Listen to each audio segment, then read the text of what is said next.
Sige, play. Ano?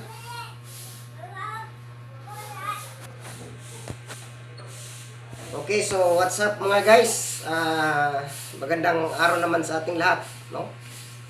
Meron na naman tayong panibagong tutorial, no?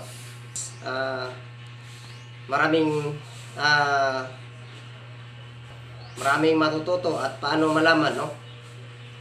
Yung mga ka-viewers natin, mga ka-riders natin, yung mga may mga motor, this is Kamikan 13 Vlogs. So, ngayon, ang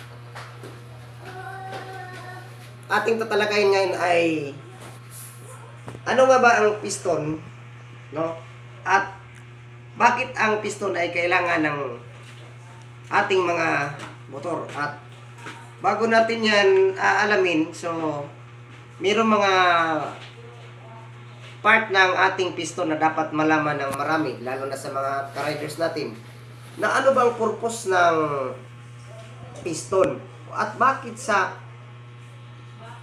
ginagamit sa motor natin, no? Unang-una, ang trabaho ng ating piston, no, ay up and down, no? Ibig sabihin, pag bumababa itong piston natin, magbubukas yung intake valve, papasok yung gasolina at hangin, yung air and fuel mixture na tinatawag natin, no? Tapos pag akyat ng piston natin, ibig sabihin, kunyari, ito may bore, para at least alam ng marami. Yan. No? Halimbawa, ito ngayon, from the bottom, ito, kunyari, papasok natin dito. No? So, ang mangyayari dyan, bakante itong space na to. So, habang bumababa itong piston na to, hihigop yan ng air and fuel mixture. Ngayon, para magkaroon ng compression, yung tinatawag natin na power compression, siyempre, from the biggest space, no, iangat niya into smallest space, no? Kaya nga, ito ang nagiging combustion chamber natin. Ito yung combustion chamber natin, no? So, para i-compress niya, magkaroon ng spark, no? Kasi may, ano yan kuryente. Siyempre, pagka ito lang ang gagamitin, walang magsiserve ng kanyang pressure. So, ngayon, uunahin muna natin to mga ka-viewers natin, no, mga ka-riders. Unang-una, ito yung tinatawag na piston. So, bawat piston natin ay may mga lalagyan ng piston component o yung tinatawag natin na piston kit. So, una-una, itong pinakauna, ano bang tawag itong mga kanal na to? Ito, yung tinatawag natin. Yan. Ito. So, ibig sabihin, ito ay tinatawag na groove. Yan, lahat yan ay mga groove yan, no? Ito. Tapos, yung mga butas naman na, ito, malilit na butas, ito yung pasukan ng oil para doon sa ating combustion, no? Combustion natin, para hindi mag-metal to metal. So, hindi dali masira yung ating bore o yung pinaka-inner part ng ating combustion chamber. Tapos, itong butas na to, ito yung lalagyan ng piston pin para magkukunik doon sa ating connecting rod. At isa yan, may slot yan dito, di ba? Yung tinatawag natin na piston pin lock. Yung pinakamaliit na pisa, no? Para maglalak dyan, both side dyan, ibig sabihin kabilaan yan, yan dito. Dito, ibig sabihin, yung piston na ipapasok natin, nag-hold ng connecting rod para hindi siya umuusli dito sa ating bore para iwas yung contact na from piston pin to the inner combustion chamber, no? Okay, so ngayon, paano natin malalaman na itong mga piston ring ay saan nakaposisyon sa ating piston? Eto. Kasi marami to Yan Isa, dalawa, tatlo. Yan, magka-partner yan. Yan Ito. So, papangalanan muna natin. So, paano natin na malaman na alin dito sa piston ring ang ilalagay natin dito sa ating piston groove. So, ito. So, dito yun natin malalaman mga ka-viewers, mga ka-readers natin. Okay. So, ngayon, pag nag-a-assemble tayo, kakapain muna natin itong mga piston ring na to. Kasi hindi to pareha, may mga kanya-kanyang posisyon to kung saan natin ikakabit. Okay. Uunahin natin yung pinakababa, itong pinakababang bahagi ito. So una, ito yung tinatawag na oil ring or oil expander spring, no? Ito. So ibig sabihin, ilalagay natin yan dito. Yan. Kunyari, pasok natin. Para at least makita niyo kung paano asimbulin to. So kunyari, lagay natin yan, no? Pinakababa ha. Dito sa pinakababa. Tapos titingnan niyo kung saan yan ang putol. Putol ng ating tinatawag na oil ring ito ha. Ito kasi ano yan eh. Hindi man yan diretso na walang putol yan kasi yan pagpasok natin yan, no? Yan. So papasok natin dito. Tapos tandaan natin kung saan nakaposisyon. Kunyari, itong putol na banda ay dito. Dito naka-position, no? Yan, sa bandang gilid. Tapos, yung susunod natin na ikakabit, itong partner niya, no? Ito yung tinatawag na piston reel. Ibig sabihin, parang pinaka support ng gilid ng ating oil ring. Ito. So, una is, ilagay natin sa pinakababa. Yan, no? Sana ba yung pinag-aabutan ng putol? Yung pinakaputol ng ating... Ayan. So, tandaan natin kung saan yung putol, no? Kasi, pag ilalagay natin ito, dapat di magkatapat ang putol. Ito. Dito sa oil ring. Kailangan opposite natin, no? Yung direction niya. Or, iikutin ng bahagya para hindi sila magkatapat. Yan, lalagay natin muna ha. Yan, para makikita natin. Iikutin mo lang yan para hindi magtapat yan. Yung tinatawag na putol ng ating piston rail, no? Yan. Tapos, isunod natin yung isa. So, napakadali lang to na pag-assemble. At dapat alam nyo rin kung paano mag-assemble ng piston ring sa ating mga piston. Yan. Tapos, dahan-dahan lang, no, para hindi sumablay.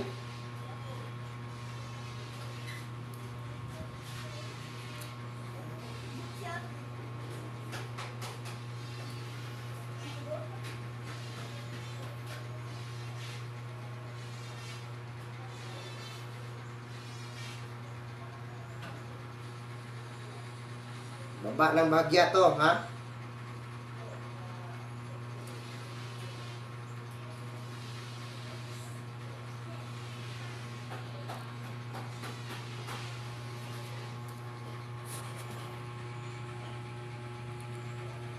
Okay, so, ayan o.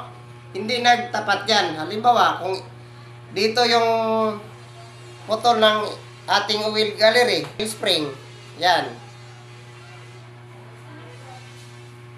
So, dapat pihitin mo ng kunti yung isa para hindi magtapat doon sa putol.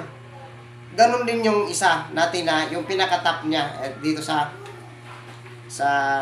babang bahagi. Sunod natin na i-connect o i-assemble ay kapain muna natin to. Pero may ibang mga piston na rin na may nakalagay dito. Halimbawa, 1R. So, ibig sabihin, unang piston rin yan. So, ibig sabihin dito yan sa pinaka-top. Pero pag nakita mo doon ay 2R o number 2 tapos R, ibig sabihin second piston ring. Ang tawag dito ay compression ring, no? So ngayon, halimbawa, dito natin ilalagay yung, ito, kunyari, lalagay natin dito, itatapat natin yung isa dito, no? Dito. Itong putol na to, dito natin iposition, no? Dito. So, ang pag-assemble niyan, so, ganun din. Lalagay lang natin dyan, tapos kunti. I-drop mo ng kunti. Hanggang sa ma-assemble natin. Yan, okay.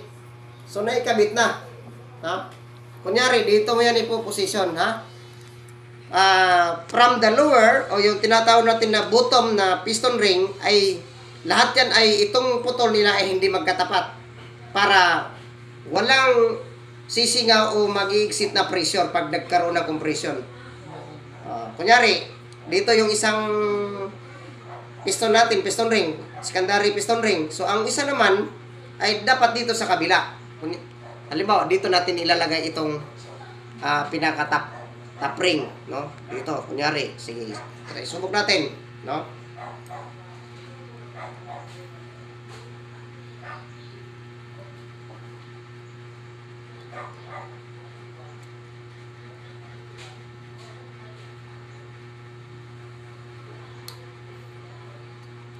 Ayan. So, ganun lang mga ka-viewers, mga ka-riders, yung pag-assemble ng ating piston ring. Kasi pagka mali yung pag-assemble natin, tapos na, pinandar na natin yung motor. So, bakit siya umuusok? No?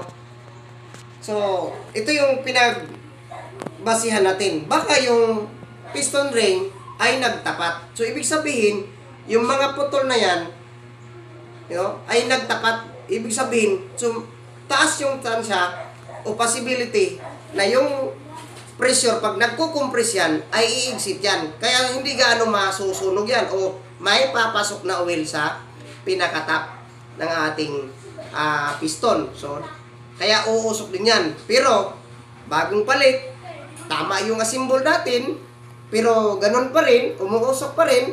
So, dalawa yung ating titingnan. Baka yung valve seat natin ay hindi gaanong lumapat yung pinaka valve seat niya doon sa valve lips, no? At yung pangalawa naman ay yung valve seal natin. Baka yung valve seal natin ay problemado. Ano? Kasama na dyan yung tinatawag natin na valve guide. Ibig sabihin yung valve guide, wala lang tayong tinanggal na valve guide. Is doon papasok yung ating barbula. No, yung tinatawag natin. So, at least alam niyo na kung paano natin asimbulin, no? At ano yung mga purpose ng mga piston ring na ating inilalagay dito, no? So, purpose ng piston ring is to serve, no? Para totally walang i-escape na pressure pag nagkaroon ng combustion. Kasi pag bababa yan, hihigop ng hangin at saka gasolina yan, tapos paakyat yan, siyempre, totally nakasil from the biggest space into small space, magkaroon ng spark. So, siyempre na magkaroon ng power din yan, no? So, siya yung magsasara, no, ng ating combustion chamber. So, walang i-exit dyan. So, ganun din sa ibang klase na mga motor. Kahit sa mga diesel, ganun din yung prinsipyo. No? Okay. Yung the lowest limit ng ating piston is yung tinatawag na BDC. And the top highest rates ng ating piston ay yung tinatawag na TDC. TDC is top dead center and the BDC is bottom dead center. Yung pinaka baba na maabot ng ating piston bago siya aakyat is yung tawag ay BDC. Bottom dead center. Yung pinakataas na maabot ng piston bago siya bababa is tinatawag natin na TDC o yung top dead center. Yun lang mga ka-viewers, mga ka-riders natin, no? At least kahit papaano meron kang idea kung magpapagawa inyong motor, no? Tapos sabihin rin ng mga mekaniko, eto sira na to. sir, kailangan nating palitan. So, magtanong kayo para hindi kayo gaano makabili ng mga pisa na sa akala ninyo ay okay pa naman, tapos bakit papalitan? No? At least meron tayong idea na, sir, okay pa naman yan. No? Bakit papalitan natin? Baka may ibang problema. At least meron kayong suggestion na, lalo na kung kapos sa budget. Di ba? So, at least marunong tayo. So, hanggang dyan lang ating tutorial mga ka-viewers, mga ka-riders. So, paki-likes and shares, no? This is Kamikans 13 Vlogs. Hanggang dyan lang yung ating topic na ating tatalakayin.